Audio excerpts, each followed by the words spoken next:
مکتبہ جو اہل سنت ہے وہ اعتراض یہ اٹھاتا ہے کہ یہ جو واقعہ ہے شہادت فاطمۃ الزہرا سلام اللہ علیہا، یہ واقعہ پہلے ثابت تو، کیونکہ وہ یہ کہتے ہیں کہ مکتبہ اہل تشیعوں کی جو کتابیں ہیں، جو بڑی بڑی کتابیں ہیں، جس میں سب سے جو بڑی کتاب ہے تاریخ اسلام کی، وہ کتاب سلیم بن قیس الہلالی ہے، وہ سب سے طویل ترین اس واقعے کو نقل کرتا ہے شہادت کے۔ کہتے ہیں کہ سلیم بن قیس کی جو ہے نہ ثقاہت ثابت ہے، نہ وہ صدوق تھا، ٹھیک ہے، اور جو ابان بن ابی عیاش کو جو وہ کتاب دے کے کیا کہ تم اس کتاب کو آگے عوام الناس تک پہنچانا، مسلمانوں کی ہدایت کرنا، تو اس کو بھی شیعہ علماء نے، علامہ کوئی نے جو ہے وہ ضعیف راوی لکھا ہے۔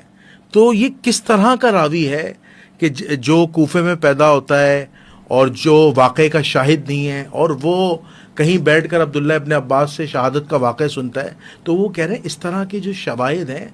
وہ شہادت کے واقعے کو ثابت کرتے ہی نہیں ہیں۔ انہوں نے کہا کوئی ایسی دلیل لائیں، کوئی ایسی ٹھوس دلیل لائیں کہ ہم مانیں کہ ہاں بھائی شہادت ہوئی ہے، اور جو شہادت کے ذمہ داران ہیں ان کے نام آپ بتائیں۔ کتاب میں نام تو لکھیں، ٹھیک ہے، لیکن ظاہر سی بات ہے اس وقت حالات ناسازگار ہیں، ہم بیان نہیں کر سکتے، لیکن وہ باتیں ثابت نہیں ہیں۔ تو آپ اس واقعے کو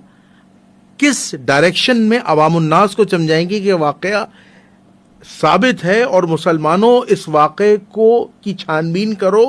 اور سیدہ کی مظلومیت کو سمجھو، یہ ذرا سمجھائیے گا۔ دیکھیں جنید بھی، پہلا مسئلہ یہ ہے کہ کیا میں نے ابھی آپ سے کہا نا کہ جس گھر کا واقعہ ہوتا ہے وہ گھر والے بتاتے ہیں، جی، ٹھیک ہے۔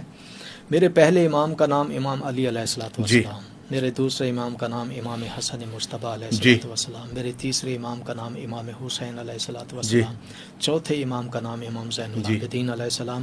پانچویں امام کا نام محمد باقر علیہ السلام، چھٹے کا نام جعفر صادق علیہ السلام الی آخر، اس کے بعد 6 اور ہیں۔ یہ واقعہ جناب سیدہ کا، کیا جس گھر کا واقعہ ہے اس گھر کے بیٹوں نے اسے ڈسکس نہیں کیا ہوگا؟ ہم نے کب کہا کہ سلیم بن قیس کی بات کے سلیم بن قیس کی بات کے اوپر ہم جو ہے اس واقعے کو لے کے چل رہے ہیں؟